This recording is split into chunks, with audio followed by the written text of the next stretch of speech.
ಮಾತು ಬೆಳ್ಳಿ ಮೌನ ಬಂಗಾರ ಅನ್ನೋದು ಸುಲಭ, ಆದರೆ ರಾಜಕಾರಣದಲ್ಲಿ ಎರಡನ್ನೂ ಕೂಡ ಅಳೆಯೋದು ಕಷ್ಟ. ಮಾತು ಒಂದು ಕ್ಷಣದ ರಾಜಕೀಯ ಪರಿಣಾಮವನ್ನ ಸೃಷ್ಟಿಸಬಹುದು, ಮೌನ ಮಾತ್ರ ದೀರ್ಘಕಾಲದ ರಾಜಕೀಯ ಸಂದೇಶವನ್ನ ಹೊತ್ತಿರಬಹುದು. ಅದರಲ್ಲೂ ಸದಾ ಮಾತನಾಡುವ, ಸದನದಲ್ಲಿ ತನ್ನದೇ ಶೈಲಿಯ ವಾದ ಮಂಡಿಸುವ, ರಾಜಕೀಯ ಪ್ರತಿಸ್ಪರ್ಧಿಗಳನ್ನು ನೇರವಾಗಿ ಎದುರಿಸುವ ನಾಯಕನೊಬ್ಬ ಏಕಾಏಕಿ ಮೌನದ ಹಾದಿ ಹಿಡಿದಾಗ ಆ ಮೌನವೇ ಒಂದು ರಾಜಕೀಯ ಹೇಳಿಕೆಯಾಗಿ ಪರಿಣಮಿಸುತ್ತದೆ. ಇಂದು ಸಿದ್ದರಾಮಯ್ಯ ಅವರ ಸುತ್ತ ನಡೀತಾ ಇರುವಂತಹ ಚರ್ಚೆಯೂ ಕೂಡ ಇದೆ.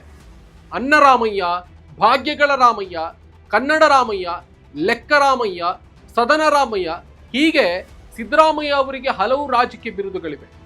ಈಗ ಮತ್ತೊಂದು ಬಿರುದು ಸೇರ್ಪಡೆ ಆಗಿದೆ, ಅದೇ ಮೌನ ರಾಮಯ್ಯ.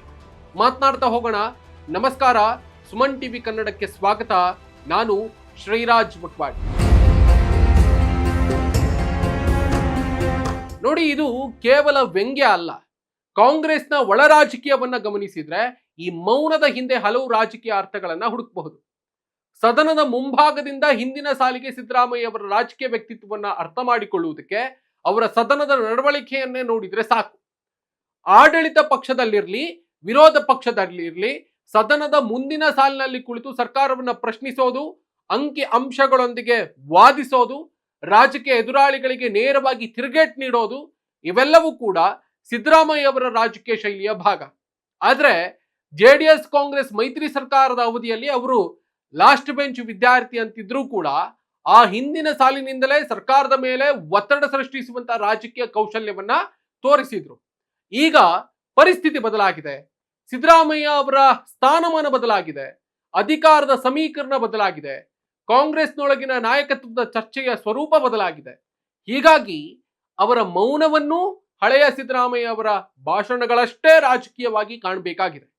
ಸಿದ್ದರಾಮಯ್ಯ ಅವರ ಮೌನ ಅಂತಂದ್ರೆ ಶರಣಾಗತಿಯೇ ಅಥವಾ ಇನ್ನೇನನ್ನೋ ಸೂಚಿಸ್ತದೆಯೇ?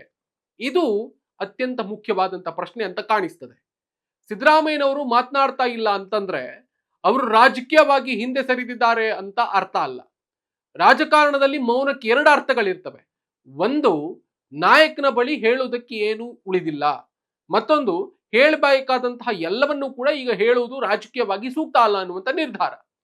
ಸಿದ್ದರಾಮಯ್ಯ ಅವರ ರಾಜಕೀಯ ಹಿನ್ನೆಲೆಯನ್ನ ನೋಡಿದ್ರೆ ಎರಡನೆಯ ಸಾಧ್ಯತೆಯನ್ನ ಸಂಪೂರ್ಣವಾಗಿ ನಿರ್ಲಕ್ಷಿಸುವುದಕ್ಕೆ ಸಾಧ್ಯ ಆಗಲ್ಲ. ಅವರ ರಾಜಕೀಯ ಬಲವೇ ಅವರ ಮಾತು. ಅದೇ ಕಾರಣಕ್ಕೆ ಅವರ ಮೌನವೂ ಕೂಡ ಗಮನ ಸೆಳೀತಾ ಇದೆ. ಅದೇ ಕಾರಣಕ್ಕೆ ಅವರ ಮೌನಕ್ಕೂ ಕೂಡ ಮಹತ್ವ ಇದೆ. ಯಾವಾಗ ಮಾತನಾಡಬೇಕು, ಎಷ್ಟು ಮಾತನಾಡಬೇಕು, ಯಾರ ಬಗ್ಗೆ ಮಾತನಾಡಬೇಕು ಮತ್ತು ಯಾವ ವಿಷಯವನ್ನ ಮಾತನಾಡದೆ ಬಿಡಬೇಕು ಎನ್ನುವುದು ಕೂಡ ರಾಜಕೀಯ ತಂತ್ರವೇ ಆಗಿದೆ. ಆ ದೃಷ್ಟಿಯಿಂದ ನೋಡಿದ್ರೆ ಮೌನ ರಾಮಯ್ಯ ಅನ್ನುವಂತಹ ಹೊಸ ಹೆಸರು ಕೇವಲ ಹಾಸ್ಯದ ವಿಷಯವಾಗಿ ಉಳಿಯೋದಿಲ್ಲ. ಸಿದ್ದರಾಮಯ್ಯ ಅವರ ಮೌನ ಡಿ ಕೆ ಶಿವಕುಮಾರ್ ಅವರಿಗೆ ಮೌನದ ಸಂದೇಶವೇ. ಇಲ್ಲಿ ಕಾಂಗ್ರೆಸ್ನ ಒಳ ರಾಜಕೀಯದ ಪ್ರಶ್ನೆ ಸಹಜವಾಗಿ ಎದುರಾಗ್ತದೆ. ಸಿದ್ದರಾಮಯ್ಯ ಅವರ ಮೌನವನ್ನ ನೇರವಾಗಿ ಡಿ ಕೆ ಶಿವಕುಮಾರ್ ವಿರುದ್ಧದ ಸವಾಲು ಅಂತ ಘೋಷಿಸೋದು ಅಥವಾ ಹೇಳೋದು ಅತಿಶಯೋಕ್ತಿ ಆಗಬಹುದು.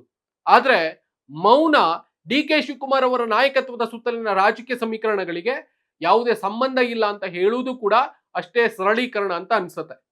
ಯಾಕಂದ್ರೆ ಕಾಂಗ್ರೆಸ್ನಲ್ಲಿ ನಾಯಕತ್ವ ಅಂತಂದ್ರೆ ಕೇವಲ ಮುಖ್ಯಮಂತ್ರಿ ಸ್ಥಾನ ಅಲ್ಲ, ಅದು ಪಕ್ಷದ ಸಂಘಟನೆ, ಶಾಸಕರ ಮೇಲಿನ ಪ್ರಭಾವ, ಸರ್ಕಾರದ ಸಾಧನೆಗಳ ರಾಜಕೀಯ ಕ್ರೆಡಿಟ್, ಮುಂದಿನ ಚುನಾವಣೆಯ ಕಥನ ಮತ್ತು ಕಾರ್ಯಕರ್ತರ ಮನೋಭಾವ, ಇವೆಲ್ಲವನ್ನು ಕೂಡ ಒಳಗೊಂಡಿರುವಂತಹ ಸಮೀಕರಣ ಅಂತ.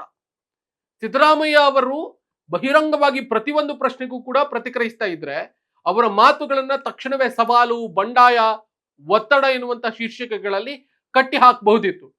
ಮೌನ ಆ ಅವಕಾಶವನ್ನ ಕಡಿಮೆ ಮಾಡ್ತದೆ ಅಂತ ಅನ್ಸುತ್ತೆ. ಅವರ ಮೌನದಿಂದ ಒಂದು ವಿಚಿತ್ರ ಪರಿಸ್ಥಿತಿ ಸೃಷ್ಟಿ ಆಗ್ತದೆ.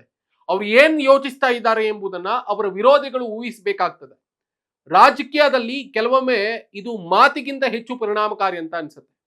ನೋಡಿ, ಇದು ಕಾಂಗ್ರೆಸ್ಗೆ ಸವಾಲೆ ಅಥವಾ ಕಾಂಗ್ರೆಸ್ನೊಳಗಿನ ಎಚ್ಚರಿಕೆಯೇ?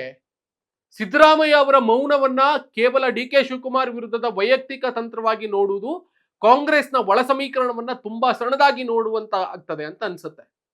ಇಲ್ಲಿ ಇದರದ್ದು ಮತ್ತೊಂದು ಆಯಾಮ ಇದೆ. ಕಾಂಗ್ರೆಸ್ ಅಧಿಕಾರದಲ್ಲಿದೆ. ಅಧಿಕಾರದಲ್ಲಿರುವಂತಹ ಪಕ್ಷಕ್ಕೆ ದೊಡ್ಡ ಸವಾಲು ವಿರೋಧ ಪಕ್ಷ ಮಾತ್ರ ಅಲ್ಲ, ಅಧಿಕಾರದ ನಿರೀಕ್ಷೆಗಳನ್ನೇ ನಿರ್ವಹಿಸುವುದು ಸರ್ಕಾರದ ಸಾಧನೆಗಳನ್ನ ಯಾರು ತಮ್ಮ ರಾಜಕೀಯ ಖಾತೆಗೆ ಸೇರಿಸಿಕೊಳ್ತಾರೆ, ಸರ್ಕಾರದ ವೈಫಲ್ಯಕ್ಕೆ ಯಾರು ಹೊಣೆ ಹೊರ್ತಾರೆ, ಪಕ್ಷದ ಭವಿಷ್ಯವನ್ನ ನಾಯಕತ್ವವನ್ನ ಯಾವ ಮುಖ ಪ್ರತಿನಿಧಿಸ್ತದೆ, ಮುಂದಿನ ಚುನಾವಣೆಯ ವೇಳೆಗೆ ಕಾಂಗ್ರೆಸ್ ಯಾವ ಕಥನದೊಂದಿಗೆ ಜನರ ಮುಂದೆ ಹೋಗ್ತದೆ, ಈ ಪ್ರಶ್ನೆಗಳು ಕ್ರಮೇಣ ದೊಡ್ಡದಾಗ್ತವೆ ಅಂತ ಅನ್ಸುತ್ತೆ. ಅಂತಹ ಸಂದರ್ಭದಲ್ಲಿ ಸಿದ್ದರಾಮಯ್ಯ ಅವರ ಮೌನ ಒಂದು ರೀತಿಯ ರಾಜಕೀಯ ನಿರೀಕ್ಷಣಾ ಸ್ಥಿತಿಯಾಗಿರಬಹುದು ಅಂತ ಅನ್ಸುತ್ತೆ. ಅವರು ಪ್ರತಿಯೊಂದು ಬೆಳವಣಿಗೆಗೂ ಕೂಡ ತಕ್ಷಣ ಪ್ರತಿಕ್ರಿಯಿಸದೆ ರಾಜಕೀಯ ಪರಿಸ್ಥಿತಿ ಯಾವ ದಿಕ್ಕಿಗೆ ಸಾಗ್ತದೆ ಎನ್ನುವುದನ್ನು ಗಮನಿಸ್ತಿದ್ದಾರೆಯೇ? ಈ ಪ್ರಶ್ನೆಗೆ ಉತ್ತರವನ್ನ ಅವರ ಮುಂದಿನ ಕೆಲವು ರಾಜಕೀಯ ಹೆಜ್ಜೆಗಳು ಮಾತ್ರ ನೀಡುವುದಕ್ಕೆ ಸಾಧ್ಯ ಅಂತ ಅನ್ಸುತ್ತೆ. ಗರ್ಜಿಸುವ ಹುಲಿಗಿಂತ ಕಾಯುವ ಹುಲಿ. ಸಿದ್ದರಾಮಯ್ಯ ಅವರನ್ನ ಹುಲಿಗೆ ಹೋಲಿಸುವಂತ ರಾಜಕೀಯ ಭಾಷೆ ಹೊಸದಲ್ಲ. ಆದ್ರೆ ಗರ್ಜಿಸುವ ಹುಲಿಗಿಂತ ಬೇಟೆಗಾಗಿ ಕಾಯುವಂತ ಹುಲಿ ಅಪಾಯಕಾರಿ ಅನ್ನುವಂತ ವ್ಯಾಖ್ಯಾನ ಈಗ ಅವರ ಮೌನಕ್ಕೆ ಅಂಟಿಕೊಂಡಿದೆ.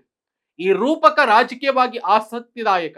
ಯಾಕಂದ್ರೆ ಸಿದ್ದರಾಮಯ್ಯ ಅವರ ರಾಜಕೀಯ ಶೈಲಿಯಲ್ಲಿ ತಾಳ್ಮೆ ಮತ್ತು ಸಮಯದ ಆಯ್ಕೆ ಎರಡೂ ಮಹತ್ವದ್ದಾಗಿದೆ. ತಕ್ಷಣ ಪ್ರತಿಕ್ರಿಯಿಸದೇ ಇರೋದು ಅಂತಂದ್ರೆ ವಿಷಯವನ್ನ ಬಿಟ್ಟು ಬಿಡೋದು ಅಂತಲ್ಲ. ಕೆಲವೊಮ್ಮೆ ರಾಜಕೀಯವಾಗಿ ಅನುಕೂಲಕರ ಕ್ಷಣ ಬರುವವರೆಗೆ ಕಾಯುವುದೇ ತಂತ್ರ ಅಂತ ಅನ್ಸುತ್ತೆ. ಆದ್ರೆ ಇಲ್ಲಿ ಮತ್ತೊಂದು ಎಚ್ಚರಿಕೆಯೂ ಕೂಡ ಇದೆ. ಪ್ರತಿ ಮೌನವನ್ನ ತಂತ್ರಗಾರಿಕೆ ಅಂತ ತಿಳಿಯೋದು ಸರಿಯಲ್ಲ.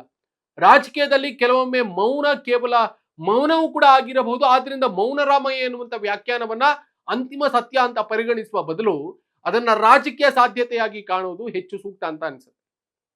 ನೋಡಿ, ಸಿದ್ದರಾಮಯ್ಯ ಅವರು ಮಾತನಾಡಿದಾಗ ಅವರ ಪ್ರತಿಯೊಂದು ಪದವೂ ಕೂಡ ಸುದ್ದಿ ಆಗ್ತದೆ. ಅವರು ಮಾತನಾಡದಿದ್ದಾಗಲೂ ಕೂಡ ಅವರ ಮೌನ ಸುದ್ದಿ ಆಗ್ತಾ ಇದೆ. ಇದೇ ಅವರ ರಾಜಕೀಯ ಪ್ರಭಾವದ ಒಂದು ಸೂಚನೆ ಅಂತ ಕಾಣಿಸುತ್ತೆ. ಅವರು ಈಗ ಯಾವ ವಿಷಯದಲ್ಲಿ ಮಾತನಾಡ್ತಾರೆ ಎನ್ನುವುದಕ್ಕಿಂತ ಯಾವ ವಿಷಯದಲ್ಲಿ ಮಾತನಾಡೋದಿಲ್ಲ ಎನ್ನುವುದನ್ನ ಗಮನಿಸುವ ಪರಿಸ್ಥಿತಿ ನಿರ್ಮಾಣ ಆಗಿದೆ. ಅದು ಒಂದು ಹಿರಿಯ ನಾಯಕನ ರಾಜಕೀಯ ಬಂಡವಾಳ. ಆದ್ರೆ ಮೌನಕ್ಕೆ ಒಂದು ಅಪಾಯವೂ ಕೂಡ ಇದೆ. ಹೆಚ್ಚು ಕಾಲ ಮೌನ ಮುಂದುವರಿದರೆ ನಾಯಕನ ಪರವಾಗಿ ಇತರರ ಕಥನಗಳನ್ನು ಕಟ್ಟುವುದಕ್ಕೆ ಆರಂಭಿಸ್ತಾರೆ. ಸಿದ್ದರಾಮಯ್ಯ ಅವರ ಮೌನವನ್ನ ವಿರೋಧಿಸುವುದು ಒಂದು ರೀತಿಯಲ್ಲಿ, ಬೆಂಬಲಿಗರು ಮತ್ತೊಂದು ರೀತಿಯಲ್ಲಿ, ಪಕ್ಷದ ಒಳಗಿನ ಗುಂಪುಗಳು ಮತ್ತೊಂದು ರೀತಿಯಲ್ಲಿ ಅರ್ಥೈಸಬಹುದು. ಹೀಗಾಗಿ ಮೌನವು ಶಕ್ತಿಯೂ ಹೌದು, ಅಪಾಯಕಾರಿಯೂ ಕೂಡ ಹೌದು. ಒಟ್ನಲ್ಲಿ ಸಿದ್ದರಾಮಯ್ಯ ಅವರ ರಾಜಕೀಯವನ್ನ ಅವರ ಮಾತುಗಳಿಂದ ಮಾತ್ರ ಅಳೆಯುವುದಕ್ಕೆ ಸಾಧ್ಯ ಇಲ್ಲ. ಕೆಲವೊಮ್ಮೆ ಅವರ ಮೌನವು ಅವರ ಮಾತಿನಷ್ಟೇ ರಾಜಕೀಯ ಅರ್ಥವನ್ನ ಹೊಂದಿರ್ತದೆ. ಇಂದು ಅವರು ಮೌನ ರಾಮಯ್ಯ ಅಂತ ಕರೆಯಲ್ಪಡ್ತಾ ಇರೋದು ಅವರ ರಾಜಕೀಯ ಶಕ್ತಿ ಕುಂದಿದೆ ಎನ್ನುವುದಕ್ಕೆ ಸಾಕ್ಷಿ ಅಲ್ಲ. ಅದೇ ರೀತಿ ಅವರ ಮೌನವನ್ನ DK ಶಿವಕುಮಾರ್ ವಿರುದ್ಧದ ಗುಪ್ತ ಸಮರ ಅಂತ ಘೋಷಿಸುವುದಕ್ಕೂ ಕೂಡ ಆಗೋದಿಲ್ಲ. ಇಂದು ಸಿದ್ದರಾಮಯ್ಯ ಅವರ ಮೌನದ ಅರ್ಥ ಏನು ಅನ್ನೋದಕ್ಕಿಂತ ಈ ಮೌನ ಯಾವ ಕ್ಷಣದಲ್ಲಿ ಮುರಿತದೆ ಮತ್ತು ಅದು ಮುರಿದಾಗ ಅದರ ರಾಜಕೀಯ ಗುರಿ ಯಾರತ್ತ ಇರ್ತದೆ ಎಂಬುದೇ ಹೆಚ್ಚು ಕುತೂಹಲಕಾರಿ ಪ್ರಶ್ನೆ ಅಂತ ಕಾಣಿಸುತ್ತೆ. ಕಾದ್ ನೋಡೋಣ ಸಿದ್ದರಾಮಯ್ಯನವರ ಮೌನ ಎಲ್ಲಿಯವರೆಗೆ ಮುಂದುವರಿತದೆ, ಮೌನ ಮುರಿದಾಗ ರಾಜಕೀಯ ಪರಿಣಾಮ ಏನಾಗುತ್ತೆ ಅಂತ. ಈ ಬಗ್ಗೆ ನಿಮ್ಗೆ ಏನ್ ಅನ್ನಿಸ್ತದೆ ಕಮೆಂಟ್ ಮಾಡಿ ತಿಳಿಸಿ. ಥ್ಯಾಂಕ್ ಯು ಸೋ ಮಚ್ ಈವರೆಗೆ ಈ ಒಂದು ಸ್ಪೆಷಲ್ ಎಕ್ಸ್ಪ್ಲೇನರ್ ಅನ್ನ ನೋಡಿರೋದಕ್ಕೆ ಮತ್ತು ಕೇಳಿರೋದಕ್ಕೆ. ನಾನು ನಿಮ್ಮಲ್ಲಿ ಒಂದು ರಿಕ್ವೆಸ್ಟ್ ಮಾಡ್ಕೊಳ್ತೀನಿ, ನೀವಿನ್ನು ಕೂಡ ಸುಮನ್ ಟಿವಿ ಕನ್ನಡದ ಸಬ್ಸ್ಕ್ರೈಬರ್ ಅಲ್ಲದೇ ಇದ್ರೆ ಈ ಕೂಡಲೇ ಸಬ್ಸ್ಕ್ರೈಬ್ ಮಾಡ್ಕೊಳ್ಳಿ. ಆ ಮುಖ್ಯವಾಗಿ ನಮ್ಮ ಎಲ್ಲಾ ಕಂಟೆಂಟ್ಗಳು ಅತಿ ಶೀಘ್ರದಲ್ಲಿ ನಿಮ್ಮನ್ನ ತಲುಪುತ್ತೆ. Thank you.